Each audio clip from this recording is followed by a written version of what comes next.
ಯಶ್ಪಾಲ್ ಸುವರ್ಣ. ಸನ್ಮಾನ್ಯ ಸಭಾಧ್ಯಕ್ಷರೇ, ಈ ಪ್ರಶ್ನೆಯನ್ನು ಸನ್ಮಾನ್ಯ ಆರೋಗ್ಯ ಮತ್ತು ಕುಟುಂಬ ಕಲ್ಯಾಣ ಸಚಿವರ ಕೇಳ ಬಯಸ್ತೇನೆ.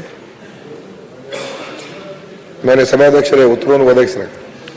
ಸನ್ಮಾನ್ಯ ಸಭಾಧ್ಯಕ್ಷರೇ, ಈಗಾಗಲೇ NHM ಸಿಬ್ಬಂದಿಗಳು ಅವರ ವೇತನ ಪರಿಷ್ಕರಣೆ ಬಗ್ಗೆ ಬಹಳ ವರ್ಷದಿಂದ ಮನವಿಯನ್ನು ಸಲ್ಲಿಕೆ ಮಾಡಿದರು. ಅದೇ ಕಳೆದ 1.5 ವರ್ಷದಿಂದ ಅವರ 15% ಏರಿಕೆ ಬಗ್ಗೆ ಯಾವುದೇ ರೀತಿಯ ಅವರ ಸಂಬಳ ಏರಿಕೆ ಆಗಲಿಲ್ಲ. ಅದರ ಜೊತೆಗೆ ಕಳೆದ 2 ತಿಂಗಳಿಂದ ಅವರ ಸಂಬಳವೂ ಕೂಡ ಆಗದೆ ಬಹಳ ಸಮಸ್ಯೆಗೊಳಗಾಗಿದ್ದಾರೆ. ಆರೋಗ್ಯಕ್ಕೆ ಸಂಬಂಧಪಟ್ಟ ವಿಚಾರದಲ್ಲಿ ನಾವು ಹೆಚ್ಚಿನ ಅವರಿಗೆ ಅವಕಾಶವನ್ನು ಕಲ್ಪಿಸುವ ದೃಷ್ಟಿಯಲ್ಲಿ ಇದನ್ನು ಅತಿ ಶೀಘ್ರವಾಗಿ ಅವರ ಸಂಬಳದ ಏರಿಕೆ ಇರ್ಬೋದು, ಅದೇ ರೀತಿ ಅವರ ಬಾಕಿ ಸಂಬಳವನ್ನು ತಕ್ಷಣ ಬಿಡುಗಡೆಗೊಳಿಸುವರೆ ಈ ಒಂದು ಸಭಾಧ್ಯಕ್ಷರ ಹತ್ರ ಮನವಿ ಮಾಡ್ತೇನೆ. ಅದರ ಜೊತೆಗೆ ಆರೋಗ್ಯಕ್ಕೆ ಸಂಬಂಧಪಟ್ಟಂತೆ ಇನ್ನೆಚ್ಚಿನ ಪ್ರೋತ್ಸಾಹವನ್ನು ಅದರ ಸಿಬ್ಬಂದಿಗಳಿಗೆ ಒದಗಿಸಿಕೊಡಬೇಕಾಗಿ ಮಾನ್ಯ ಸಚಿವರಲ್ಲಿ ನಾನು ಕೇಳಿಕೊಳ್ತೇನೆ. ಓಕೆ. ಯಶ್ಪಾಲ್ ಸುವರ್ಣ ಅವರು ಈ NHM ಎಂಪ್ಲಾಯೀಸ್ ಬಗ್ಗೆ ಬಹಳ ಒಳ್ಳೆ ಪ್ರಶ್ನೆಯನ್ನೇ ಪ್ರಸ್ತಾಪ ಮಾಡಿದ್ದಾರೆ. ಇದರಲ್ಲಿ ಮಾನ್ಯ ಸಭಾಧ್ಯಕ್ಷರೇ, ಅವರು ಮುಖ್ಯವಾಗಿ ಈ ಎಂಪ್ಲಾಯೀಸಿನ ಒಂದು ಅವರಿಗೆ ಹೆಚ್ಚಿನ ಸವಲತ್ತುಗಳು ನೀಡ್ತಕ್ಕಂಥದ್ದಕ್ಕೆ ಅವರ ಮುಖ್ಯ ಉದ್ದೇಶ ಆಗಿರುವಂಥದ್ದು. ಈಗ ನಮ್ಮ ಸರ್ಕಾರ ಬಂದ ಮೇಲೆ ಮಾನ್ಯ ಸಭಾಧ್ಯಕ್ಷರೇ, ಅವರಿಗೆ 2023-24ನೇ ಇಸ್ವಿಯ 15% ಏರಿಕೆಯನ್ನು ಒಂದು ಬಾರಿ ಕೊಟ್ಟಿದೆ, ಆಗಿದೆ ಅದು. ಅದೇ ರೀತಿಯಾಗಿ ಪ್ರತಿ ವರ್ಷ 5% ಹೆಚ್ಚು ಮಾಡುವಂಥದ್ದು ಮಾಡ್ತಾ ಇದ್ದೀವಿ. ಪ್ರತಿ ವರ್ಷ 5% ಹೆಚ್ಚು ವೇತನ ಆಗ್ತದೆ ಅವ್ರಿಗೆ. ಮತ್ತೆ ಅವ್ರಿಗೆ NHM ಎಂಪ್ಲಾಯೀಸ್ಗೆ ಎಲ್ಲರಿಗೂ ಕೂಡ ನಮ್ಮ ಏನು ಆರೋಗ್ಯ ಕರ್ನಾಟಕ ಆಯುಷ್ಮಾನ್ ಭಾರತ್ ಯೋಜನೆ ಇದೆ, ಅವರು APL ಆಗಿದ್ರು ಕೂಡ ಅದರ ಅಡಿಯಲ್ಲಿ ಅವರಿಗೆ 5 ಲಕ್ಷವರೆಗೂ ಇನ್ಶೂರೆನ್ಸ್ ಸಿಕ್ಕುವಂತ ಅವ್ರ ವ್ಯವಸ್ಥೆಯನ್ನು ಮಾಡ್ಕೊಡ್ತಾ ಇದ್ದೀವಿ.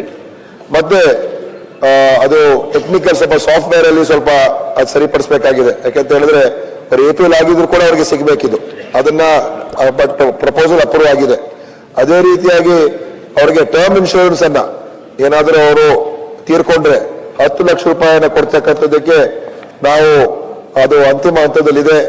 ಅದನ್ನು ಕೂಡ ಅವರಿಗೆ ಟರ್ಮ್ ಇನ್ಶೂರೆನ್ಸ್ ಅನ್ನ 10 ಲಕ್ಷ ರೂಪಾಯಿವರೆಗೂ ಕೊಡ್ತಕ್ಕಂಥದ್ದಕ್ಕೆ ನಮ್ಮ NHM ಎಂಪ್ಲಾಯೀಸ್ಗೆ ಅದನ್ನು ಕೂಡ ಮಾಡಿಸ್ತಾ ಸದ್ಯದಲ್ಲೇ ಆ ಆದೇಶ ಕೂಡ ಹೊರಗೆ ಬರ್ತದೆ. ಮತ್ತೆ 1 ಟೈಮ್ ಅವ್ರಿಗೆ ಟ್ರಾನ್ಸ್ಫರ್ ತಗೊಳ್ಳೋದಕ್ಕೆ ಕೂಡ ಅವಕಾಶ ಮಾಡಿಕೊಡ್ತಾ ಇದ್ದೀವಿ.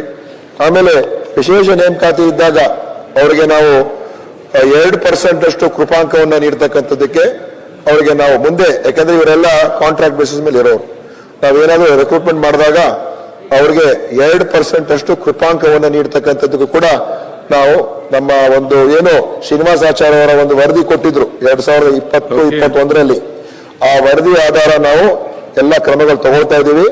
ಆದ್ರಿಂದ ಅವರ ಹಿತವನ್ನ ಕಾಪಾಡ್ತಕ್ಕಂಥದ್ದಕ್ಕೆ ನಮ್ಮ ಸರ್ಕಾರ ಅವರ ವೇತನ ಪ್ರತಿ ವರ್ಷ 5% ಹೆಚ್ಚಳ ಮತ್ತು ವಿಮೆಯನ್ನು ನೀಡುವಂಥದ್ದು, ABRK ಸ್ಕೀಮಲ್ಲಿ ತಗೊಂಡ್ಬರುವಂಥದ್ದು, ಟರ್ಮ್ ಇನ್ಶೂರೆನ್ಸ್ ಕೊಡಿಸ್ತಕ್ಕಂಥದ್ದು, ಇದೆಲ್ಲವನ್ನು ಕೂಡ ನಾವು ಅತಿ ಶೀಘ್ರದಲ್ಲೇ ಆದೇಶಗಳು ಹೊರಗೆ ಬರ್ತದೆ ಮಾನ್ಯ ಸಭಾಧ್ಯಕ್ಷರೇ. ಅದೇ ಪರ್ಮನೆಂಟ್ ಅನ್ನು ಮಾಡ್ತಕ್ಕಂಥದ್ದು ಕೂಡ ಪ್ರಶ್ನೆ ಇದೆ. ಅದು ಸದ್ಯದಲ್ಲಿ ಅದು ಯಾಕಂತ ಹೇಳಿದ್ರೆ ಅವರು ಗುತ್ತಿಗೆ ಎಂಪ್ಲಾಯೀಸು, ಅದು ಈಗ ಸದ್ಯದಲ್ಲಿ ಅದೇನು ಸದ್ಯಕ್ಕೇನು ಮಾಡೋಕ್ಕಾಗಲ್ಲ. ಮಾನ್ಯ ಸಚಿವರೇ, ಅವರ ಸೇವೆಯನ್ನು ಕಾಯಂಗೊಳಿಸುವ ಬಗ್ಗೆ ತಕ್ಷಣ ಕ್ರಮವನ್ನು ಜರುಗಿಸಬೇಕು. ಅದೇ ರೀತಿ ಸರಿಯಾದ ಸಮಯದಲ್ಲಿ ಅವರಿಗೆ ವೇತನವನ್ನು ಕೂಡ ಒದಗಿಸಬೇಕು. ಯಾಕಂದ್ರೆ ಅವರಿಗೆ ಸೇವಾ ಭದ್ರತೆಯನ್ನು ಒದಗಿಸಿದಾಗ ಇನ್ನಷ್ಟು ಸೇವೆಯನ್ನು ಜನಸಾಮಾನ್ಯರಿಗೆ ಅವರಿಗೆ ಒದಗಿಸಲಿಕ್ಕೆ ಸಾಧ್ಯ ಆಗ್ತದೆ. ಯಾಕಂದ್ರೆ ಇವತ್ತು ಸುಮಾರು 90% ಜನ ಇವತ್ತು ಅವರ ಸರ್ಕಾರಿ ಆಸ್ಪತ್ರೆ ಅದೇ ರೀತಿಯ ಸೇವೆಯನ್ನು ಅವಲಂಬಿತವಾಗಿದ್ದಾರೆ. ಅದರಿಂದಾಗಿ ಸರ್ಕಾರ ಈ ಬಗ್ಗೆ ಹೆಚ್ಚಿನ ಗಮನ ಹರಿಸಬೇಕಂತ ತಮ್ಮಲ್ಲಿ ನಾನು ವಿನಂತಿ ಮಾಡ್ತೇನೆ. ಸಭಾಧ್ಯಕ್ಷರೇ, ಅವ್ರಿಗೆ ಖಂಡಿತವಾಗಿಯೂ ಏನೇನು ಸಾಧ್ಯ ಆಗುತ್ತೆ ಎಲ್ಲವನ್ನು ಕೂಡ ಮಾಡತಕ್ಕಂಥ ಪ್ರಯತ್ನ ಮಾಡ್ತೀವಿ.